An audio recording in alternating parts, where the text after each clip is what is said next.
وہ خالی اعتراف جو ہے وہ کیا کر سکتا ہے, کیا حالات بدل سکتا ہے, اور پھر کیا آپ سمجھتے ہیں کہ اس اعتراف کے بعد بھی ہم نے اپنی کوئی ڈائریکشن ٹھیک کی ہے اس حوالے سے؟ اس میں پولیٹیکل سے زیادہ ایکڈیمک گفتگو کرنی پڑے گی. آپ کا پروگرام بڑا اس لحاظ سے بڑا لیتھل کمبینیشن ہے کہ بہت ساری انفارمیشن کے ساتھ ساتھ کچھ اپنے تجربات کی روح سے جو ہمیں سمجھ آئی ہے کہ 40 سال پہلے جو کچھ بھی آپ نے کیا ہمیں اس سے غرض نہیں ہے. ہم پچھلے 20 سال سے جب سے ہم جرنلزم میں ہیں یا ہم نے آپ کے طور اتوار دیکھے ہیں یا آپ کی جس طرح کی روش دیکھی ہے, پالیسی میکنگ دیکھی ہے, ہم تو اس کی بات کر رہے ہیں. آپ دوبارہ سے اسی گود میں جا کے بیٹھے جہاں 40 سال پہلے بیٹھے تھے آپ. چلیں وہ بھی مان لیا کہ آپ کی مجبوری ہوگی, ڈالر چاہیے ہوں گے, آپ کو کچھ بھی چاہیے ہوگا, لیکن اس کے بعد جو بھی ڈاکٹر صاحب نے بات کی کہ آپ بتاتے کیوں نہیں بھائی کون ہے دشمن ہمارا. ادھر تو نواز شریف, یہ ابھی ہم ذکر کرے تھے, میرے ساتھی نے بھی کیا ذکر, ابھی میں اپنی ذاتی رائے ضرور دینا پسند کروں گا یہاں پہ کہ میں اس کا وٹنس اکاؤنٹ ہوں. جب Sartaj Aziz was the foreign adviser, foreign ministry کے ایڈوائزر تھے, Nawaz Sharif was the prime minister, آپ نے اس وقت اپنے فورن سیکرٹری کو یا فورن منسٹر کو نہیں بھیجا, آپ نے فواد حسن فواد کو, صدیقی کو, فلانے کو, آئی ایس آئی کے ایک افسر کو جناب شوال بھیج دیا. یہ اورکزئی کو شاید ان کو یاد ہو. اور وہ جو مذاکرات ہوئے وہ گنوں کے سائے نیچے ہوئے, انہوں نے لے آرمز نہیں کیے. آپ نے نیشنل سیکیورٹی کا نام بدل کے نیشنل سیکیورٹی کمیٹی رکھ دیا.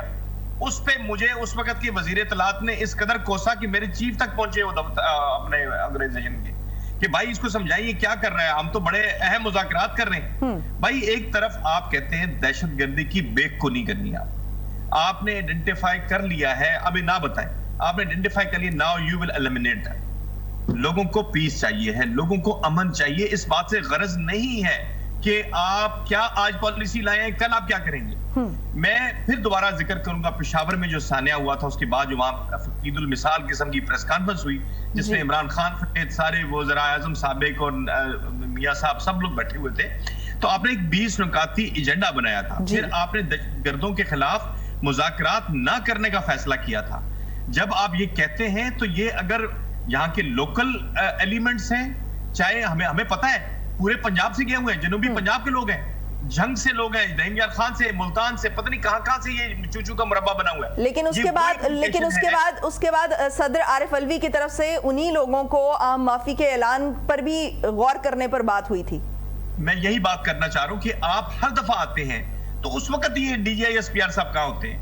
اس وقت ہماری ملٹری جو کہ خود ڈیسیژن کر رہی ہوتی ہے, کون چائے پی رہا تھا وہاں پہ کابل میں پہنچ کے؟ میں تو نہیں پی رہا تھا, آپ تو نہیں پی رہی تھی, یا پاکستان کا فورن منسٹر تو نہیں پی رہا تھا, کوئی تو پی رہا تھا نا, جس کے اوپر امریکہ تک تذبذب کا شکار ہوا کہ یہ کیا ڈرامہ ہے یار, ہم وہاں سے خوار ہو کے نکلے اور یا وہاں جا کے چائے پی رہے اور مسکراہٹیں دے رہے ہیں. آپ اس بات کو سمجھنے کی کوشش کریں, ہم دنیا میں رہتے ہیں, ہمیں آئسولیشن میں نہیں رہنا. میں ایک آئی آر کا اسٹوڈنٹ کی حیثیت سے یہ بات کروں گا کہ دیکھیں ہمیں اس بات کو اب سمجھنا ہوگا کہ دنیا ہماری طرف دیکھ رہی ہے. مجھے بتائیے پچھلے 8 سے 10 برس میں کون سا ملک کا جو سربراہ ہے آپ کے ملک آیا ہے, کسی نے آ کے آپ کو کوئی سپورٹ کرنے کا اعلان کیا ہے, یا آپ جس آئسولیشن میں پڑے ہیں اس سے کسی نے نکالنے کی آپ کو کوشش کی ہو, آپ کی اکانومی کو ٹھیک کرنے کے لیے کسی نے جو کمٹمنٹ کی ہے وہ اگر پوری کی ہو. یہ سارے معاملات جڑے ہوئے ہیں آپس میں. جب تک ہماری نیت, میری نیت ٹھیک نہیں ہوگی کہ میں نہیں چاہتا کہ وہ دہشت گرد ایلیمینیٹ ہوں, میں ان سے نیگوسیشنز نہیں کروں گا. اچھا عمران خان کہاں سے نیگوسیشن کر لیتا ہے بھائی؟ آپ کے دائیں باجوہ اور کھبے ہاتھ فیض حمید ہے, تو یہ کون فیصلہ کون کر رہا تھا؟ میں فیصلہ کر رہا تھا یا وہ جرنلسٹوں سے پوچھے تھے فیصلہ کرنے کے لیے مذاکرات کریں گے؟ یہ سارا عثمان جی بات یہ ہے کہ ہماری نیت کا سارا دار و مدار ہمارے جو اعمال ہیں وہ ہمارے سامنے نظر آ رہے ہیں. ہم جس دن یہ فیصلہ کر لیں گے, جس وقت ہم نے یہ فیصلہ کر لیا کہ یہ جو نام نہاد گروپس ہیں, چاہے نام خوارجی رکھیں, چاہے طالبان رکھیں, چاہے کچھ بھی رکھیں, آپ مجھے بتائیں وہاں پہ اسٹیبل گورنمنٹ ہے کہ نہیں ہے افغانستان کے اندر؟ انہوں نے کسی سے نہ ان کی ایکسپورٹس ہیں, نہ ان کی امپورٹس ہیں, نہ ان کا کوئی ڈیولپمنٹ ہے, نہ وہاں پہ کوئی انویسٹمنٹ ہے. پیسہ کہاں سے آ رہا ہے؟ آپ بات کو سمجھنے کی کوشش کریں. ہمیں دنیا کی اکانومی کے ساتھ, دنیا کے چال چلن کے ساتھ ہمیں یہ اب کمٹمنٹ شو کرنی ہوگی کہ اب تک جو ہم نے فیصلے 40 سال پہلے کی چھوڑ دیں, 20 سال پہلے کی وہ بھی چھوڑ دیں. آپ نے 20 نکاتی نیشنل ایکشن پلان بنایا, اس پر عمل درآمدی کر کے دکھا دیں. میں بار بار اسی کی بات کرتا ہوں کیونکہ وہ ایک کانسٹیٹیوشنل پوزیشن ہے, وہ ایک قانون اور آئین کے مطابق ڈیسیژن ہے. آپ پریس کانفرنس کو چھوڑ دیں, آپ سمپلی لوگوں کو بتا دیں کہ یہ لوگ ہیں، یہ دشمن بیرون ملک یہ والا ہاتھ ہے اور اندرون ملک یہ والا ہاتھ ہے، اور اب ہم نے فیصلہ کر لیا کہ ہم نے ان کو ایلیمینیٹ کرنا ہے، تو آپ کریں، قوم تو آپ کے ساتھ کھڑی ہے. صحیح. ہمیں اس وقت جوائن کیا ہے بریگیڈیئر محمد اسلم گھمن صاحب نے. بریگیڈیئر صاحب بہت شکریہ آپ کے وقت کا. بریگیڈیئر صاحب کیا سمجھا جائے کہ آج کی جو پریس کانفرنس ہے اس کا مقصد کیا تھا؟ کیا جو فوج ہے اس نے کوئی ایک کلیئر سٹینس لے لیا ہے؟ بسم اللہ الرحمن الرحیم. بہت ہی شکریہ ایل ٹی وی کا. یہ دیکھیے جو ریپیٹیڈ کانفرنس کر رہے ہیں آج وہ قوم کو باپ ہم کے خلاف جنگ لڑنی ہے. ہمارا سیاست سے ہمارے پاس ہم کا مقصد بار بار طالبان ہے شکل میں بھی جو معصوم ان کا کوئی مذہب نہیں، ان کو ہم نے کرنا ہے. اور یہ گھمن صاحب تھوڑی سی آواز میں آپ کے ڈسٹورشن آ رہی ہے، اس کو ٹیکنیکل اس معاملے کو دیکھتے ہیں، اس کے بعد میں آپ سے بات کرتی ہوں. رفعت صاحب، جو یہ سارا معاملہ ابھی آپ نے گفتگو بھی سنی، آپ کیا سمجھتے ہیں کہ یہ اور آپ چونکہ یہ مذاکرات وغیرہ کو کلوزلی اس کو کرتے بھی رپورٹ بھی کرتے رہے ہیں، تو آپ کیا سمجھتے ہیں کہ کیا نیت میں کچھ کمی ہے؟ کیا جو ہے وہ اس مسئلے کے حل کی طرف خود اپروچ نہیں کیا جاتا؟ کیا معاملہ کیا ہے کہ ہم اس کے حل کی طرف اتنے سالوں بعد بھی نہیں بڑھ رہے ہیں؟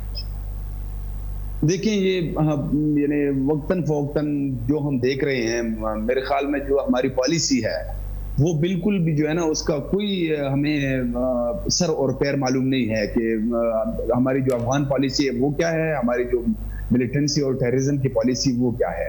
اب آپ دیکھیں کہ یہ جو 2022 میں جب عمران خان صاحب کی حکومت تھی تو ہم نے طالبان کے ساتھ مذاکرات کیے، اور یہاں سے جنرل فیض حمید جو ہے نا وہ جا کے D G I S I کے طور پہ انہوں نے وہاں کابل میں بیٹھ کے جو ٹی ٹی پی کے جو مشران تھے، رہنما تھے، ان کے ساتھ مذاکرات کیے. اور یہ میرے خیال میں پہلی دفعہ اس طرح ہوا، کیونکہ اس سے پہلے جب بھی ہم نے مذاکرات کیے ہیں تو ایک قبائلی جرگہ ہوتا تھا. وہ ظاہر ہے کہ اس کے پیچھے فوج تھی، لیکن اس کو آگے کیا جاتا تھا، وہ جو ہے نا مذاکرات کرتے تھے. تو یہ پہلی دفعہ اس طرح ہوا کہ انہوں نے جو ہے نا جا کے ڈائریکٹ ان سے مذاکرات کیے. اور پھر یہ ہے کہ وہ جو جس سے تھوڑا سا قبائلی عمائدین بھی انوائے ہوئے تھے. بالکل. تو وہ آپ کی جو اس وقت جنرل باجو صاحب جو ہے نا آرمی چیف تھے، اس کی یہ پالیسی تھی. اور اب جب عاصم منیر صاحب ہے تو یہ کہتے ہیں کہ اب ہم نے جو ہے نا ٹی ٹی پی کے ساتھ ڈائریکٹ مذاکرات نہیں کرنے ہیں، اب ہم نے جو ہے نا افغان طالبان کے ساتھ مذاکرات کرنے ہیں. تو وہ ایک اور ایکسٹریم تھی اور یہ ایک اور ایکسٹریم ہے.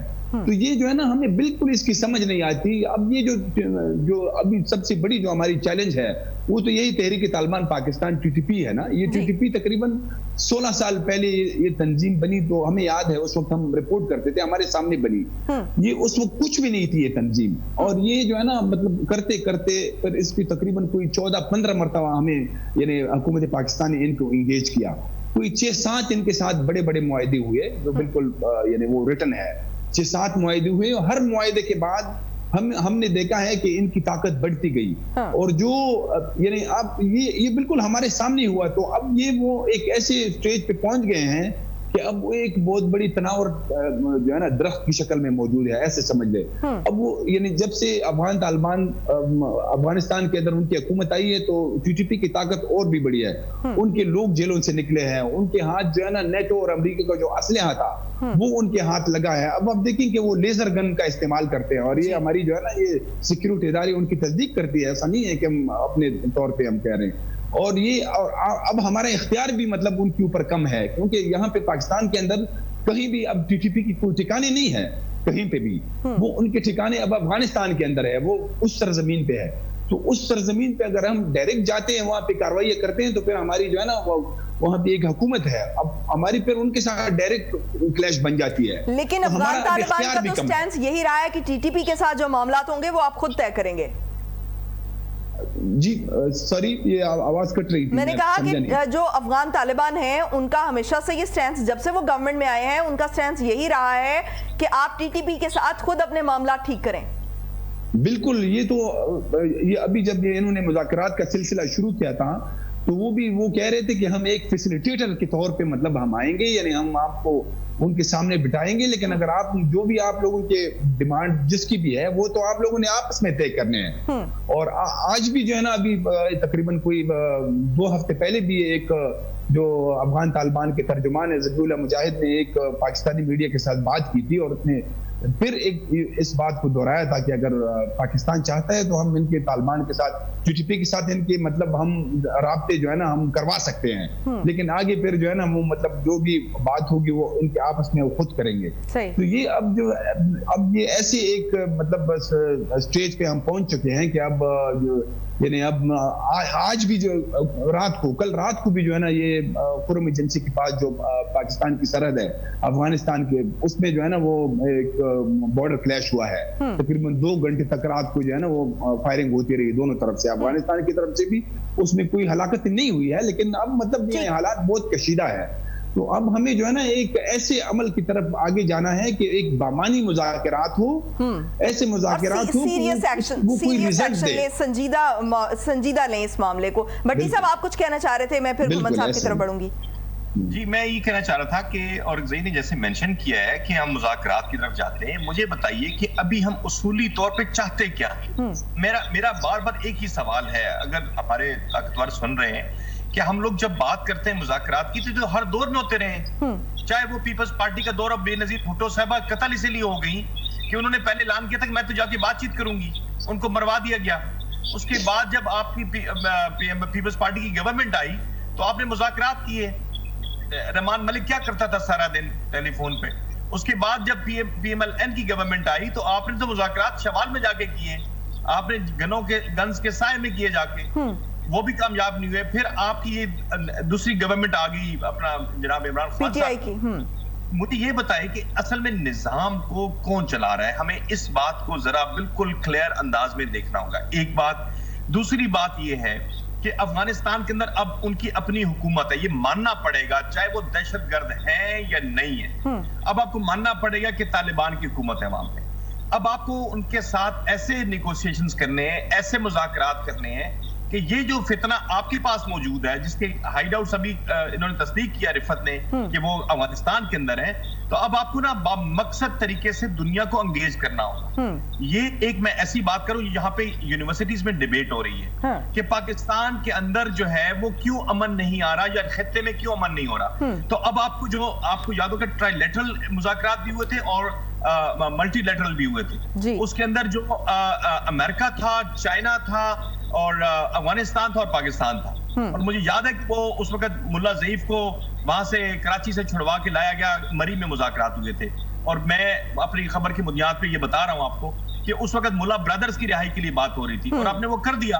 لیکن مسئلہ یہ وہیں کا وہی ہے, آپ تو روزانہ مار کھا رہے ہیں, آپ تو روزانہ شہید اٹھا رہے ہیں. تو میرا یہ صرف ایک پوائنٹ ہے کہ اب آپ کو دنیا کو دوبارہ سے ری انگیجمنٹ کرنی پڑے گی. United States is gone from that territory.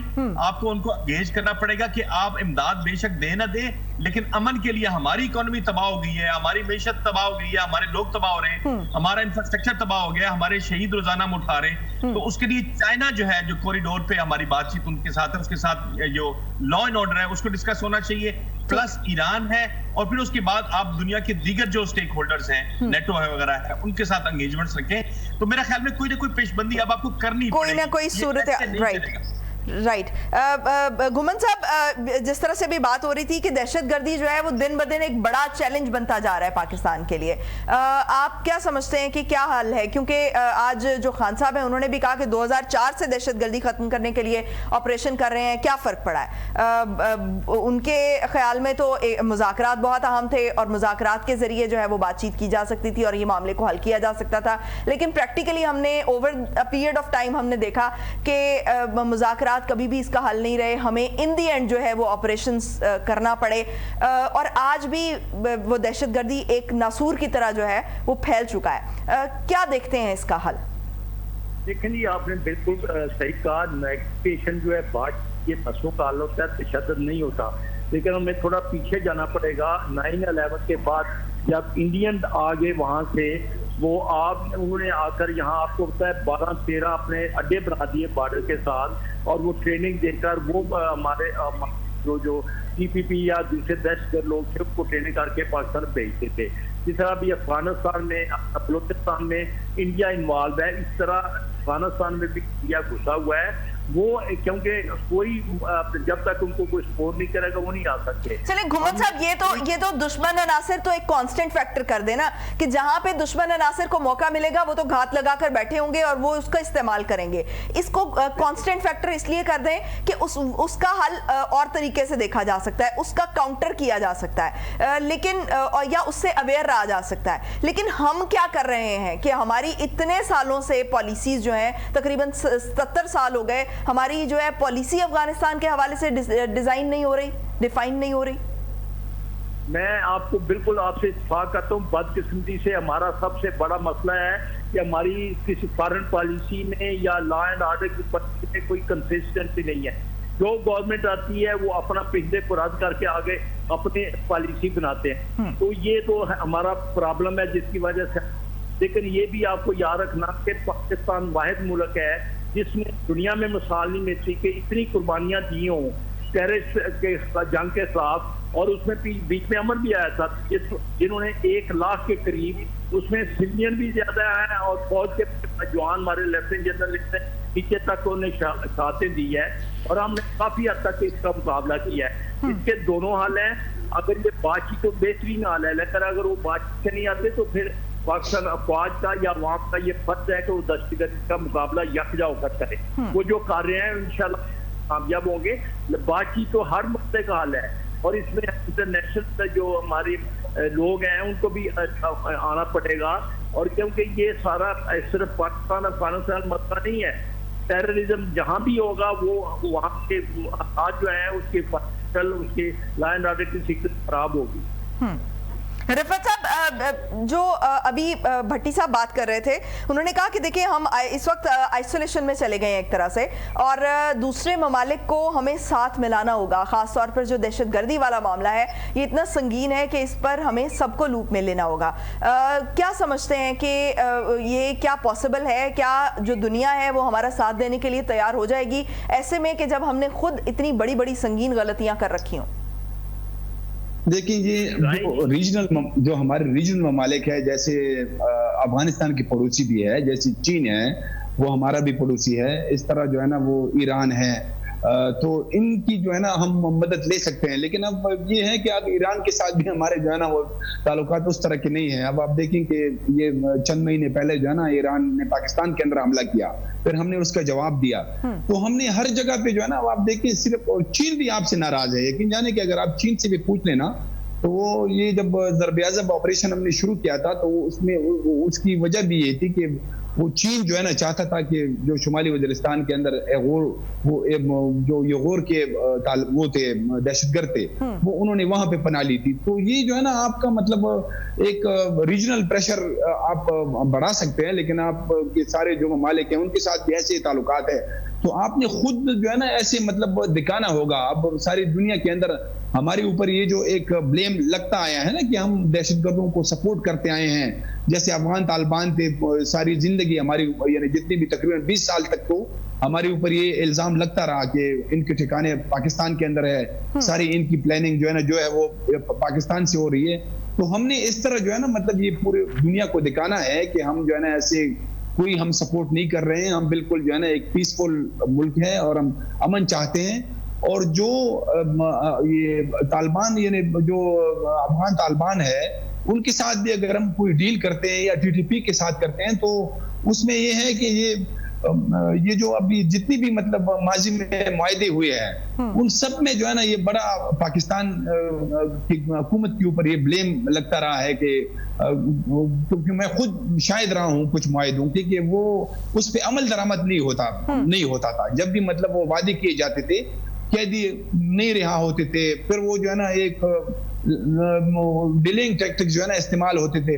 وہ دوسری طرف سے بھی جو ہے نا مطلب جب آپ ایک موقع دیتے ہیں تو پھر وہ دوسرا جو ہے نا آپ کا جو مخالف ہے وہ بھی پھر اسی طرح کرتا ہے. تو اسی وجہ سے یہ بڑی یہ مطلب سنگینی پیدا ہوئی, یہ اس نے بڑا ایک عجیب قسم کی اب شکل اختیار کی ہے. تو اب آپ کے پاس آپشن بہت کم رہ گئے ہیں. اب جو ہے نا اب ہم یہاں سے ہم نے جو ہے نا بڑا یعنی ایسے سٹیپ لینے ہیں، کیونکہ اب صرف یہ دہشت گردی صرف پختونخوا کے اندر نہیں ہے، اب جو ہے نا بلوچستان کے اندر بھی بڑے سنگین حالات ہیں. تو یہ جو 2 صوبے ہیں یہ جو ہے نا ایسا لگ رہا ہے کہ یہ آپ کے ہاتھ سے نکل رہے ہیں. اب آپ نے جو ہے نا بالکل ایک کنکریٹ قسم کی جو ہے نا ایک پالیسی بنانی ہے کہ جو بلوچستان کے اندر بھی جو دہشت گرد گروپس ہے یا جو ناراض لوگ ہیں ان کے ساتھ بھی آپ نے مل بیٹھ کے جو ہے نا بات کرنی ہے، کیونکہ انسرجنسی اور اس طریقے سے جو ہے نا یہ آپ اس کا کوئی حل نہیں ہے. اور ادھر بھی جو ہے نا جو اگر یہ گروپس ہیں تو اس کے ساتھ بھی بیٹھ کے آپ نے جو ہے نا ایک بامانی مذاکرات کرنے ہیں. ایسے نہیں ہے کہ پہلے جب اگر آپ بات کرتے ہیں پھر دھوکہ مطلب اس میں ہوتا ہے تو یا وعدے پورے نہیں ہوتے، کیونکہ پھر اور ہمارے پاس جو مجھے لگتا ہے گراؤنڈ پہ جو حالات ہے ہمارے پاس اور ٹائم نہیں ہے، پھر جو ہے نا ہم پچھتائیں گے اور پھر جو ہے نا وہ ہاتھ ملیں گے ہم. ٹھیک ہو گیا، یعنی ہمیں ایک بڑی کنکریٹ اور کلیئر پالیسی جو ہے وہ لینی چاہیے اور پارلیمنٹ کو جو ہے وہ اس میں شامل ہونا چاہیے اور جو تمام سٹیک ہولڈرز ہیں ان کو اس پر مل بیٹھنے کی ضرورت ہے. بہت شکریہ رفعت اللہ اورکزئی صاحب، بریگیڈیئر گھمن صاحب اور آصف علی بھٹی صاحب آپ کا. ناظرین آج کے لیے اتنا ہی، اگلے ہفتے آپ سے دوبارہ ملاقات ہوگی. مجھے دیجیے اجازت پاکستان کی ہمیشہ پائندگی کی دعا کے ساتھ. اللہ حافظ و ناصر.